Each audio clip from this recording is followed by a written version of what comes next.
So we have Ludovic Jaubert with us again. So he will tell us more about classical Monte Carlo of frustrated systems. So please, Ludo, go ahead. Thank you very much. And thank you very much to the organizer to give me the opportunity to finish this lecture. And thank you for everyone here to be present. So on Wednesday, I started this lecture on classical Monte Carlo simulations in frustrated systems. And I mostly gave you first an introduction and then talked about Ising-spin systems with the Metropolis algorithm and with the warm algorithm. Now today I'm going to focus about another part which is even more frequently used in frustrated systems, which is with continuous spins. And I'm going to present you different algorithms and some of the caveats of using continuous spins to model frustrated systems. So first, I'm going to talk about the Heatbath algorithm. So the Heatbath algorithm. So this is, if you remember from Wednesday, this is the graph that I showed you to explain the Metropolis algorithm and how Monte Carlo works. So the Heatbath is very similar. It uses the same thing. We are just going to change this bit in the middle, which is usually what we refer to as Metropolis. And we are going to make it rejection-free, because if you remember the Metropolis, it's you take a Ising spins, you flip it, you check the energy difference, and you accept this flip or not. And so by the term accepting, it means that there can be rejection, which means that sometimes it's not very efficient. So now I'm going to show you with continuous spins how to do that in a more efficient way. So, actually the Heatbath algorithm is explained in a few books, but it's actually very nicely explained in this paper within just a few lines. And I'm citing this work especially because I'm going to make a lot of copy-paste of this paper here on this slide. So first, you take your most general Hamiltonian you want, like two-body Hamiltonian with a magnetic field. So this is really classical Heisenberg spins, so continuous spins on a sphere. K is a site, K and L are the site, so that's a spin K, that's spin L. And alpha and beta are the Cartesian coordinates, so it's X, Y, or Z, okay? So you have n spins, you have, all the spins have three coordinates, X, Y, and Z, and they are coupled via a matrix interaction between them. So in particular, you don't need it to be an isotropic Heisenberg interaction. It can be a completely anisotropic matrix. Like many of the terms that Carlo has been telling us about in his lecture, like Jansky-Moria or other terms. And then you add a magnetic field, because, well, that's frequently what we do with magnetic systems. So you have this, and the thing is, this can be, for a given spin K, this can be rewritten as a local molecular field B, which is then written this way. And you can see, I mean, this complicated, so the thing is, this complicated Hamiltonian can just be rewritten as a molecular field acting on H spin S. So of course, the complexity is hidden in the molecular field, which is function of magnetic field and the other spins all around and the exchange matrix. As a matter of fact, here you notice that I do not simply look at the nearest neighbors. And from a general point of view, you can even consider second, third, or infinite range interactions, for example, if you have dipolar interactions. But so the point is, for this kind of Hamiltonian with a magnetic field and with two-body interactions, you can rewrite it in this form here with a local molecular field. And then what you here, assuming that your spins are unit length, so it's just a convention here, and you write that the norm of B, for a given spin K, your norm of B is B. So from now on, we're going to look specifically at a given spin K. Okay, we're going to focus on this spin. So from the point of view of Monte Carlo algorithm, it's like we're in the Monte Carlo code. We have chosen a spin at random, and this spin at random is a spin K here. And that means that for this spin K, the energy, the Hamiltonian, the energy of the spin is minus B cos theta, where theta is simply the angle between the local molecular field and the spin S. Okay. So now the probability of finding, now what you want to do is to find a way to give a new orientation to the spin. And as a matter of fact, in this case, for Heatbath algorithm, this new orientation will be independent of the previous one. So the orientation of SK will not matter anymore. What will matter is we have a given spin K. we know that this spin is surrounded by many other spins with a magnetic field and so on. And all of these spins and magnetic field, they act like a local molecular field. And we want to find, at a given temperature T, we want to find what is the probability for this spin to be found in an element of solid angle, d theta, d phi.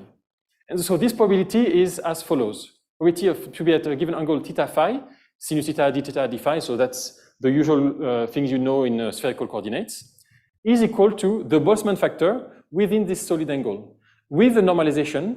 And this normalization is simply the integration of this probability over all degrees of freedom, which are between 0 and pi, and between 0 for theta, and between 0 and 2 pi for phi.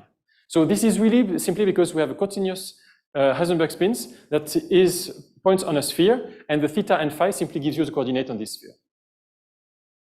And now that we have that, we can actually define two random numbers, r and r prime.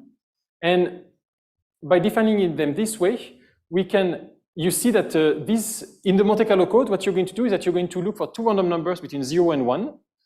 R prime is simply going to give you the angle phi, modulo 2 pi. So for that, that's easy to see. It's because you know that you are, so this is your molecular field B, okay? And what really matters, so that will be your new spin sk prime, so that will be the new direction, that's the new thing that you are looking for. And this is defined with respect to an angle theta with B, and with angle phi all around, okay? I'm very bad in 3D drawing, but I hope you see what I'm doing. And this angle phi, so if we say that's this angle here, this angle phi, you see that it doesn't, from an energetic point of view, it doesn't matter. Because once you have a magnetic field, the angle phi all around, it doesn't matter. So that's why you have a uniform distribution of r prime. And you can just say it's any value between 0 and 2 pi, and that gives you the angle phi. Of course, the whole thing is to calculate the right value of theta. And so the trick here is to define a quantity, which is this one, which is confined between 0 and 1. We know that this quantity is confined between 0 and 1, so we can look for a random number r which is uniformly distributed between 0 and 1. We can calculate this quantity, and we can then make a relation between the angle theta that I drew over there and the new variable r, so this random variable r, the temperature T, which is hidden in beta, and the local molecular field B. So you see that in this canonical ensemble where we do the Monte Carlo simulations, the temperature is there, so that will play a role for the distribution of R and for the distribution of theta. The local molecular field B is there, so that's where the Hamiltonian is hidden. That's where we know the energy. That's where the physics of the system is hidden. And then the randomness R is given here. And that's what will allow us to shuffle things around and to have a stochastic dynamics and a stochastic movement to be able to explore the Gibbs ensemble of Monte Carlo. And now, of course, the whole trick is to calculate this. And if I have 5 minutes, I will try to do the integration. So, of course, doing an integral on the blackboard means I will make at least 2 mistakes. So I apologize in advance.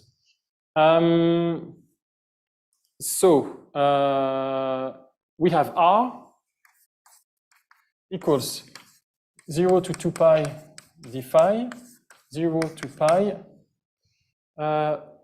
sinus, no, it's not pi, it's to theta, that's the thing, sinus theta prime d theta prime times exponential of b cos theta and beta b cos theta.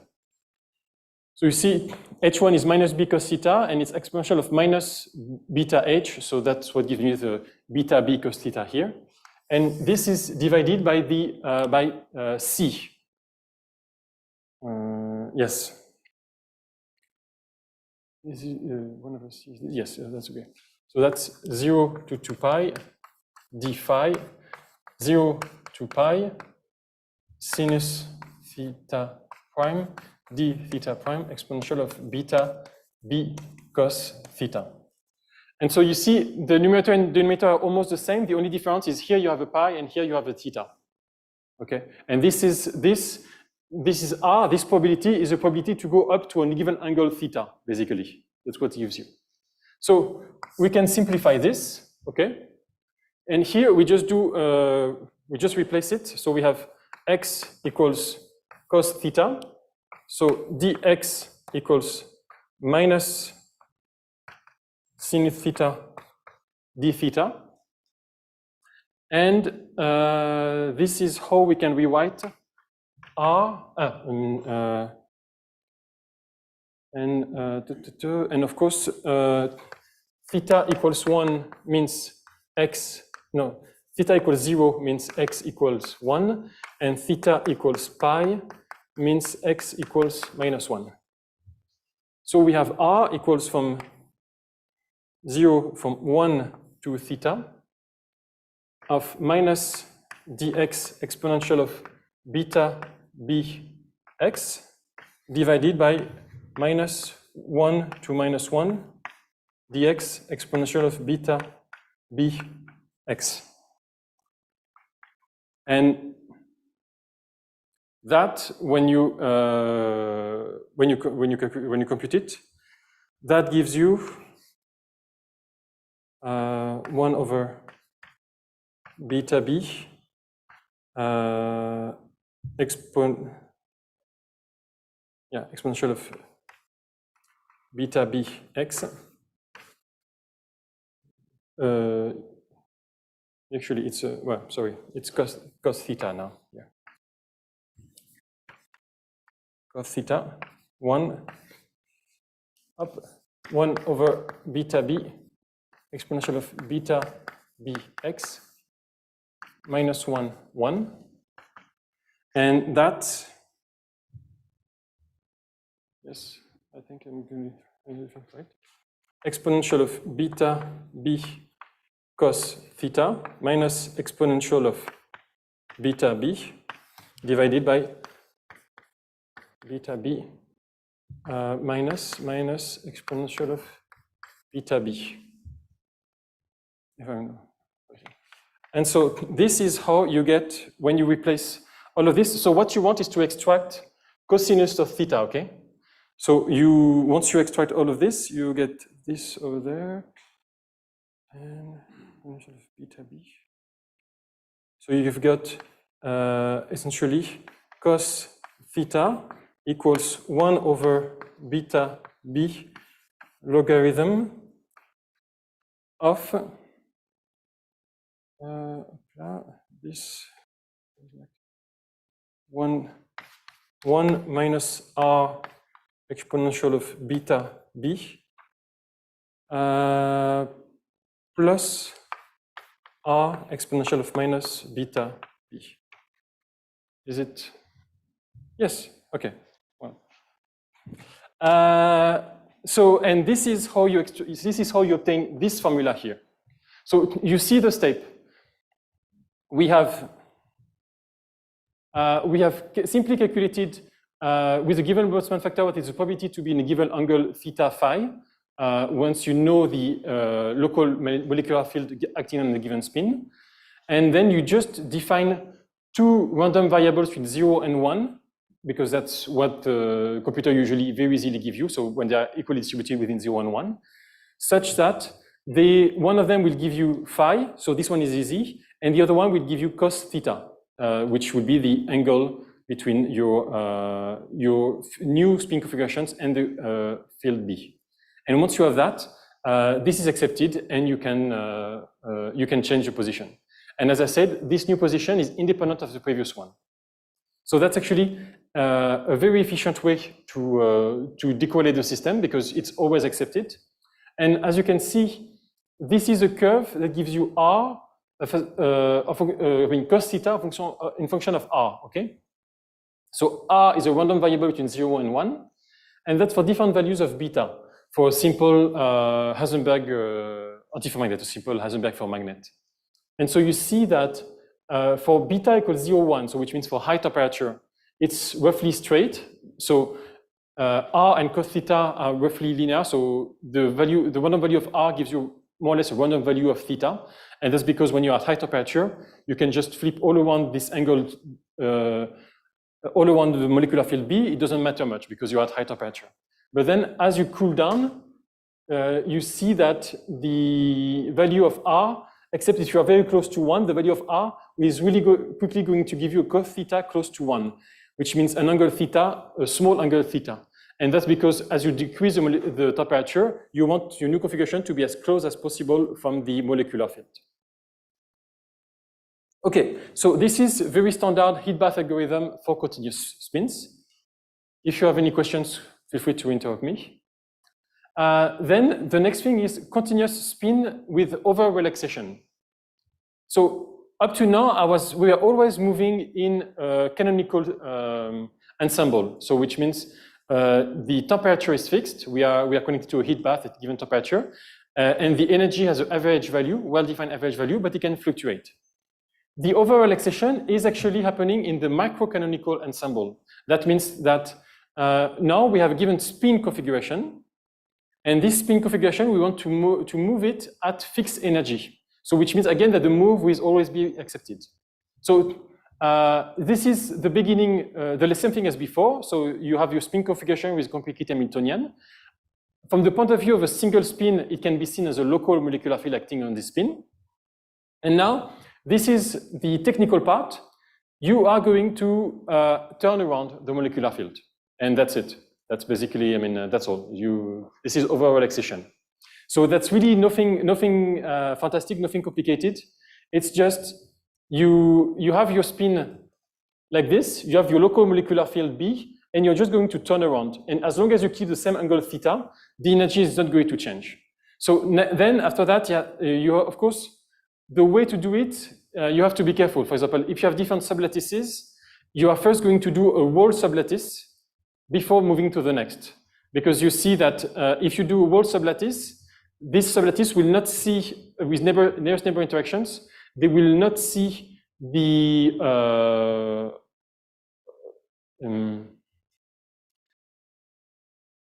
so a given sublattice will not see the same sublattice. Let me rephrase it in a correct way. Let me make a drawing for Kagome, for example.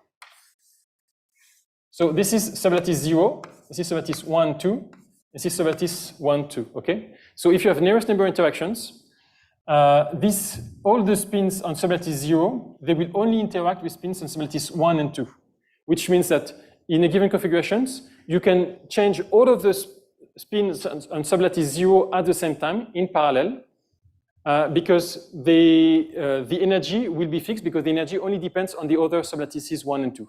And then once we have swept the whole system of sublattice 0, then you can move to sublattice 1 because for the same reason, and then you can move to sublattice 2. So that's the thing that when you do over-relaxation, it's better to do it within all spins on a given sublattice. And then you move to the next sublattice and so on. And then about the angle to vary, you have different options. The most efficient one is just to rotate by an angle pi. Okay, you just you have this and you rotate it by pi. That's the furthest away you can go. But it's also good sometimes to have some randomness. So for example, sometimes you can do a sweep where you just rotate the spins around at a given random angle, and this way you really shuffle things around in the system. But that's it. And that over-relaxation actually helps quite a lot because it's really like shaking the system when you're at low temperature. If you're a bit stuck, because so heat bath will help, but finding an angle with a given fixed theta is not necessarily very easy. And you see that for example, for the heat bath, this angle theta was random around 2 pi. While here, you can choose the theta to be as far as possible, so to kind of change the system as far as possible. So that's for over-relaxation. And with this, actually, here I've already shown you between Wednesday and today, the main tools to thermalize the system with continuous spins. Because you have parallel tapering, you have over-relaxation, you have heat bath algorithm, and basically that's what I'm using all the time for my systems. Then you can play a little bit with having more temperatures for the parallel tapering to work better. You can play a bit with adding more over-relaxation sometimes. And of course, you can go for longer Monte Carlo times, like sometimes 1 million is not enough, you need 10 millions or even sometimes 100 million for the worst cases. But these three things, parallel tapering, over-relaxation, heat-bath algorithms, they respect detail balance, of course, they respect ergodicity, and they are very good to thermalize your system. Now I'm going to take actually probably not all of, I have until what time? I have until 11? 11:10. 11:10? Because we were a bit late, so you have still 20 minutes. Okay. Okay, very good. So now I'm just going to first to tell you, because now I've told you how to thermalize the system, just there is one caveat to keep in mind with continuous spins. It's about specific heat, okay? So the specific heat, why is it? It's because here this is a typical specific heat of Monte Carlo simulations for parameters of ytterbium tenate taken from this paper. And the point is you can see that here you are paramagnetic. Here you have a nice peak into a nice ordered phase transition. Here you have a ferromagnet, just like in experiments. So you find a plate ferromagnet here at low temperature, just in experiments. So that works well. The transition temperature is a bit off compared to the experiments, but that's what I said. Usually, if you parameterize a system with a quantum method, if you apply these parameters for classical simulations, there will be some reweighting and there will be some rescaling of temperature. That's almost automatic. But the thing I want to say here is that the specific heat at zero temperature goes to 1. And so that's, and if you know, if you have seen any specific heat in experiments, I mean, except if you have hyperfine coupling and you don't go to low enough temperature and so on, the specific heat always should go to 0 at low temperature. And with Ising spins, that previously I showed you, with Ising spins, it always goes to 0. But with continuous Heisenberg spins, here it always goes to 1. Well, actually not always, that's what I'm going to show you, but it should go to 1. So why does it go to 1? Does someone have an idea here why it goes to 1? Which gives me time to erase the...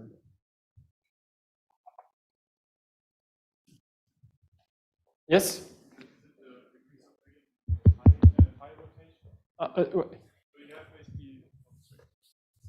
So you have very easy excitations around the phi direction, right? Mm-hmm. Yes. So is it just those that you can, without any energy cost, excite these so you modes? it's very close to that. So it's indeed this additional degrees of freedom. Here the thing is, it's at 0 temperature, which means that if your system, so especially if the system is ordered, you actually phi equals to 0. You don't have phi anymore because theta equals to 0, because all the things are long range ordered. So you don't have this degree of freedom of rotating around anymore. But you are right, that's exactly the additional degrees of freedom you have at low temperature. And that's not phi, but it's the local oscillations around the ordered position. So the thing is, in a system, I mean, let's take a system which is not frustrated, okay? Like a system which is long range order without frustration. What happens is that you have your molecular field B, okay? That's a molecular field. That's not the external magnetic field. That's a molecular field B. And at 0 temperature, your spin S will be aligned with the molecular field. So that simply means that your energy will be minimized everywhere. Here, it's a non-frustrated system, okay? I'm just basic ferromagnet. And so, but the thing is, when you are there, you have continuous spins. And so you can have, as long as you are at 0 plus temperature, so not exactly at 0, because exactly at 0 things don't move anymore, but as long as you are at 0 plus, you have soft modes, quadratic, and that's the important word, quadratic modes around this, because your spins are on a sphere. So they are three-dimensional spins, but you know that the length is fixed, so they only have 2 degrees of freedom, theta and phi. And so that means that when you are long-range ordered, even non-frustrated, long-range ordered, you spins as long as the temperature is a little bit finite and allows for some thermal fluctuations, your spin can fluctuate a little bit on the surface of the sphere. So a little bit like this and a little bit like this, okay? And when they do that, you can calculate with the equipartition of energy. So you take your textbook from statistical physics. The energy of the system will be equal to number of these modes times 1/2 of kBt. And here in this case, the number of modes is 2 times n, where n is the number of spins, because each spin has 2 modes, because they are on the surface of a sphere. So it's along the local x and the local y, okay? So 2n, and so that means that this is equals to n kBt. And so all of this is, I should make a, as t goes to 0 plus, okay? That's very important. I'm not doing a general calculation at fine temperature or anything. That's really when the system is ordered and you have just local fluctuations around the ordered phase, around the ordered orientation, you have this. And CH is equal to dE over dt. And so is equal to, so, and if you write it, normalize it and write it in units of kb, CH over nkb equals to 1. And that's what you have here. So in simulations, usually you take kb equals to 1 because that's well convenient. And then here, the specificity is normalized by the number of spins. And so that's why you have CH equals to 1 in continuous classical Heisenberg spins. If you had XY spins, that would be different because you only have 1 degree of freedom. But for Heisenberg ones, that's this. So that's the first thing to have in mind, because when you want to compare simulations to experiments, specific heat ultimately at low temperature will fail, because specific heat will always go to 1. And so in particular, the entropy is ill-defined, because the entropy is the integration of specific heat divided by temperature.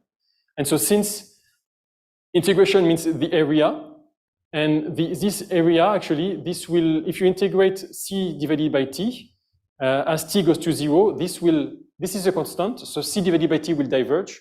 And so the integration of that will give you a negative entropy. So that means that classical Monte Carlo simulation of continuous spins ultimately fail at low temperature, and you cannot compare specific heat or entropy to experiments. And for that, you need to rely on some other methods. But that's the problem with continuous spins. With Ising spins, you don't have this issue because Ising spins don't have these local fluctuations. Very interesting. You recover the Julius-Maximilians law but at 0 temperature. Sorry? No, I'm saying, I see this is interesting. So because of the order that has set in, the small fluctuations are quadratic. It's like oscillator mode, and classical oscillator has kBt energy. So in a way, you recover the high temperature Dulong-Petit law, the constant specific heat, but because of the existence of order. And that should be the case for all sorts of continuous, ordered phases with continuous order parameter. So, and that's the next thing. You will always have these soft modes. And so far, I've always seen all specific heat of continuous spins. They have always gone to a finite value. Maybe if you artificially force them to be fixed, that's possible. But this finite value is not always 1. And for example, there is this famous example of the Heisenberg antiferromagnet on Kagome lattice, where at low temperature, it does not go to 1, but it goes to 11 over 12. And that's what I'm going to explain now. Why does it go to 11 over 12? That's because this picture is coming, as you said, from from equipartition thermodynamics, and that's coming from because you have harmonic oscillators. You can see it as a sum of 2n harmonic oscillators. But the thing is, on Kagome, at low temperature, it's not an ordered phase. It's a classical spin liquid. And this classical spin liquid is described by very soft modes, which are actually quartic modes, so anharmonic oscillators. And these anharmonic oscillators, and so that's where I am going to, okay.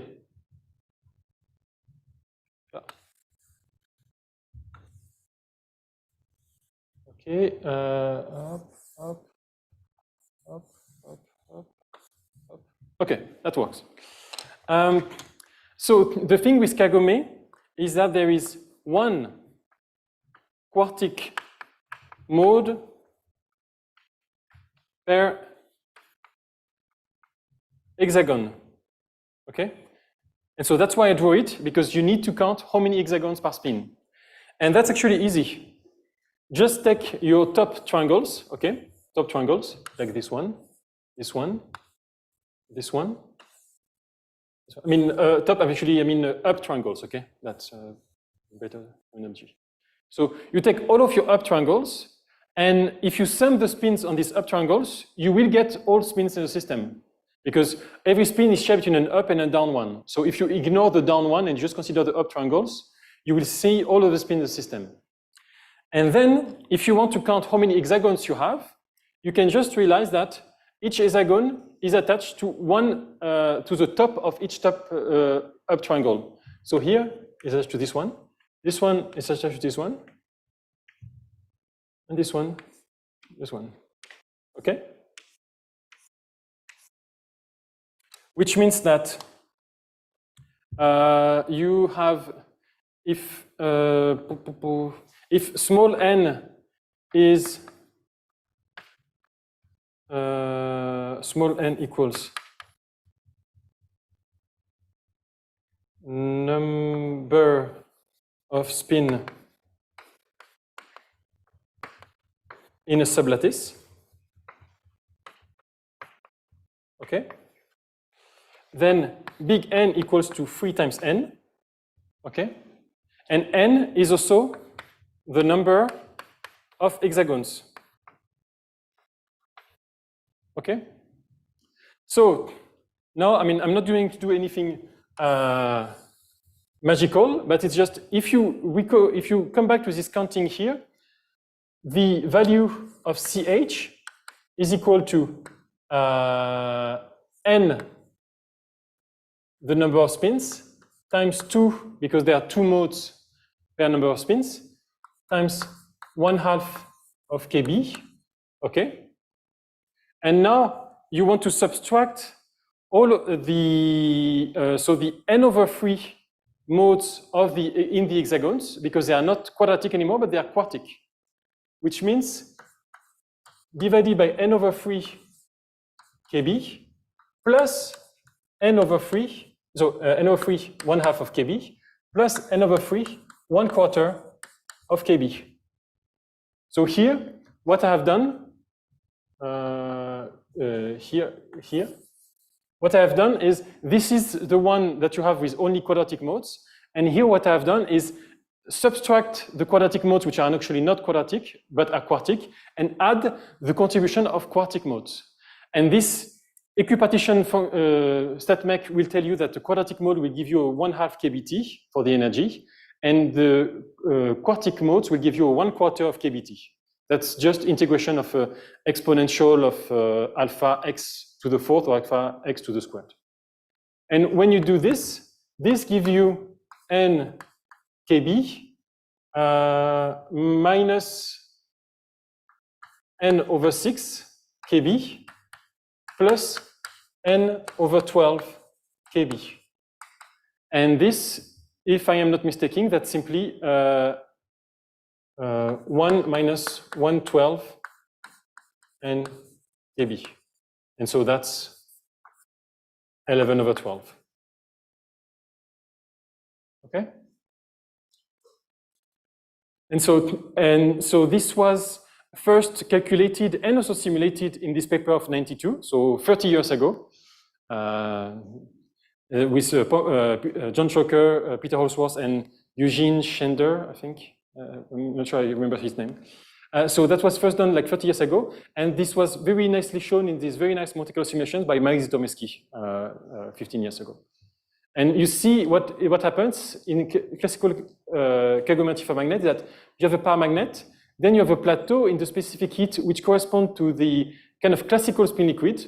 So this is where you have the quasi-pinch points, and this is where you have the emergent Coulomb phase. So it's not exactly a Coulomb gauge field theory because it's 2D, but it's as close as you can get from at least it's a Coulomb phase in 2 dimensions. And then at lower temperature, you start to have some coplanar selection that appears. Your spins start to become coplanar, and this coplanar selection comes with quartic modes. And these quartic modes are responsible for this drop in the specific heat that goes below 1 to 11/12. So this is what you see here. So this is what I want to say. One is the caveat that your specific heat will go to 1 at low temperature. If you calculate the entropy, it will become negative, so it's not really well defined at very low temperature. But at the same time, it's a good way to characterize a spin liquid of a given phase you get, because you can calculate the number of quartic modes by simply measuring the specific heat at low temperature. And so that's a very good way to characterize your ground state. And the last thing is for specific heat. So these are specific heat from experiments on ytterbium pyrocloth with different non-magnetic ions. So you see ytterbium titanate is in orange, and that's compared to this. And you see that all of these ytterbium material, they all have a bump at roughly 2 or 3 Kelvin. And actually, so this phase transition can be well reproduced with classical simulations. I mean, with the right parameters, you can understand this long-range order that appears. But these bumps are always absent from classical simulations. And the reason for that is because this bump corresponds to the onset of quantum coherence at the level of 1 tetrahedron in these materials. So for example, if you do simple exact generalization of just 1 tetrahedron, like a 4-site exact generalization, and you calculate the specific heat, you can roughly reproduce these bumps here. So these bumps are really the onset of quantum coherence, and so by definition, you cannot see them in the classical simulation. So that's something to keep in mind. So classical simulations are very good to find the long-range order. They are very good for spin-spin correlation and for structure factor, because actually that works very well. But once you start to touch specific heat and entropy, the continuous spins will have some limitations, which I gave here. And do I have? Yeah, it's like 3 minutes left. 3 minutes left? Yeah. Well, this is what I've already shown last time at the end during the question. So I'm going to go very fast. Now you understand this complicated Hamiltonian that I just flashed last time, but this is the same one as before. And so far we have only considered one spin and done like either over-relaxation or heat bath over one spin for one molecular field.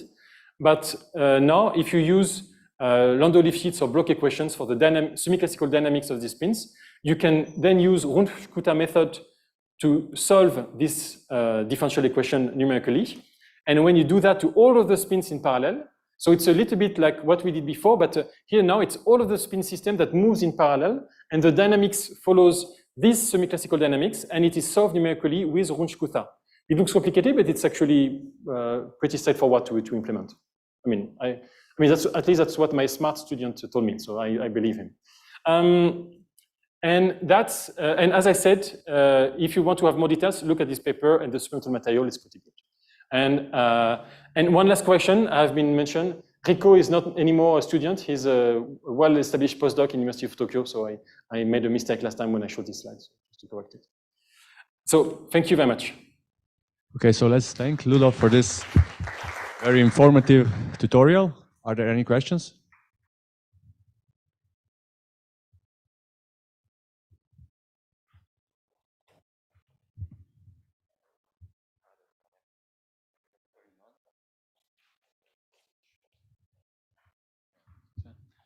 I have a question regarding the wrong specific heat at low temperature. So, I mean, for generic systems, it should then always go to 1, and only if you have like special fine-tuned ones, it can, like you said.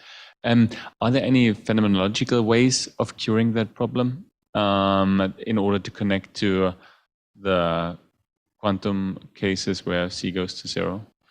You could, well... Or any established or, useful phenomenological ways? So really analytically continuous one, like to connect the high temperatures to the low temperature, you can always try to really force the spin to reblock. But it will always be kind of ad hoc, so not very controlled approximation. Now, what can be done and has been done, for example, in the paper with Jiawei Chen and Rodrich Mössner on the Kagome Heisenberg ferromagnet, was to map the low temperature physics to a problem to a Potts model. So with discrete degrees of freedom, with J2 interactions. And so they could map essentially the low temperature physics of the Kagome Heisenberg ferromagnet with continuous spins on a problem with discrete spins. So I talked about Ising, but Potts would be the same. Potts will not have these soft modes, which means that if you can map it onto a problem with discrete degrees of freedom, you can check the low temperature with these discrete degrees of freedom where the specific will go to 0, and then try to analytically continuous it with the system of continuous spins. So that's a possibility.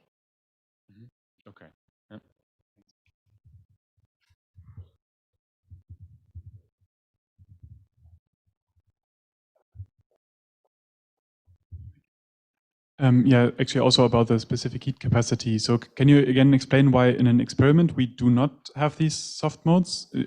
Say we have classical spins in an experiment, or at least approximately so, and we measure at finite temperatures. So why don't we see that the specific heat goes to 1? That would be because in experiments, all the spins, even the quasi-classical one, will actually be discrete quantized spins. So even for example, the like manganese 2+, which I will talk about on Monday, manganese 2+, it's spin 5/2. It's pretty classical, but it's still discretized to 6 precise value, and so the specific heat will go to 0. That which makes me think there is one last thing I should mention. So just something to be careful when you compare, especially magnetization curves. Like you take a material and you measure the magnetization in a field, and you want to compare it with Monte Carlo simulations of continuous spins, you should always multiply by S plus 1 divided by S, okay? Because for example, for manganese, it's manganese manganese 2+, it's a spin S equal 5/2.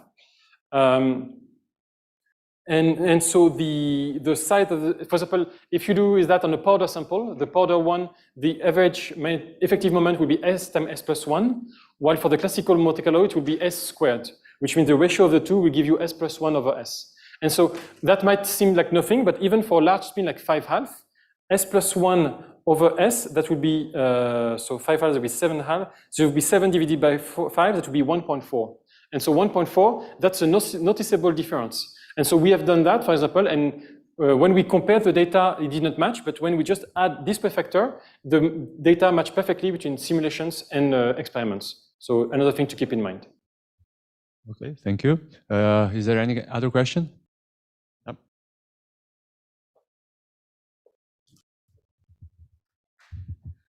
So I had a question about, you mentioned parallel tempering and over-relaxation.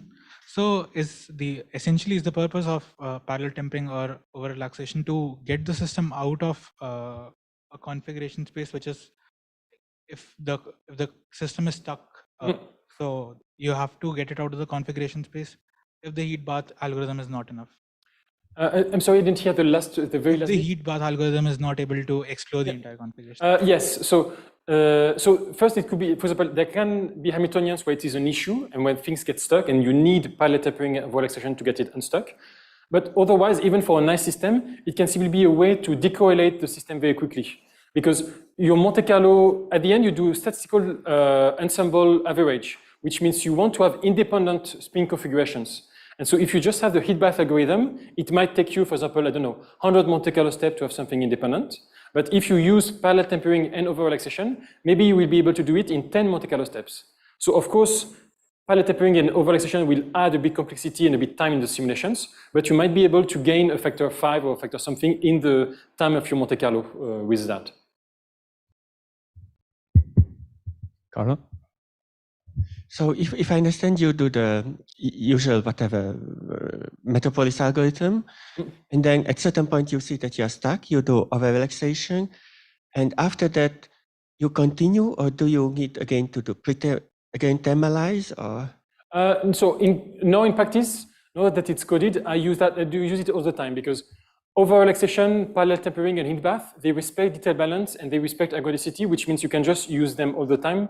They will not be a problem for your code. So, and they are always positively efficient. I mean, I guess maybe in some pathological case, no, but in general, they're always efficient. So I always use them nowadays. I think.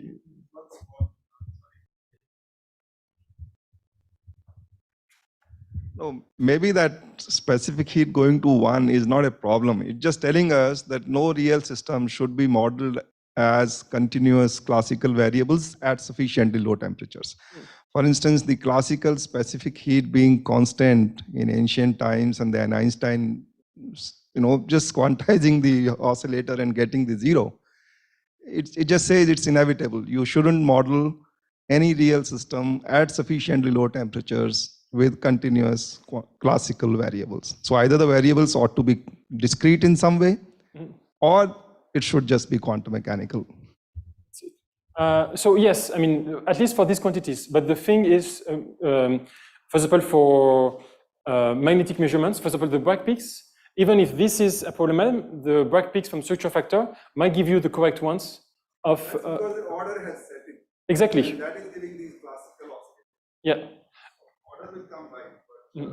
Yeah, but the order and also the correlations. So that's the thing that, luckily, fortunately, the spin-spin correlations and the magnetic degrees of freedom will be usually quite well reproduced, or quite often quite well reproduced by the classical ones. But you're absolutely right that at low enough temperature, in any case, the world and physics is not continuous. It is discretized, it is quantum. Short question. So if you introduce finite temperature not via Monte Carlo, but via stochastic Langevin time dynamics, can you then also use over-relaxation to reduce the relaxation times, equilibration times? So I mean, the issue is that Langevin dynamics usually is trying to simulate like real-time dynamics, or it's still stochastic. But first, I mean, if you just want to get things like specific heat, you can also use it and so on. So also to equilibrate. So you mean you will need using Langevin equations, not for simulating real-time dynamics, but to explore the phase space? Yeah, or if you want to then use, first equilibrate and then use the finite temperature dynamics afterwards. But first for the equilibration itself, do you think? I mean, then should you also be able to use over-relaxation? You mean so? Okay, you mean the Landau-Lifshitz dynamics, like what I showed at the end for molecular dynamics. So you can. I mean, over-relaxation is always okay. It's just that over-relaxation is not a physical process. I mean, it's not, at least in this way, it's not a controlled physical process, which means if you try to measure some real-time things, it will mess up the real-time. But other than that, it is perfectly fine. Okay, thanks. Yeah. Okay, so if there are more questions, let's just continue over the coffee break, I guess. So with that, let's thank both speakers once more. Thank you very much.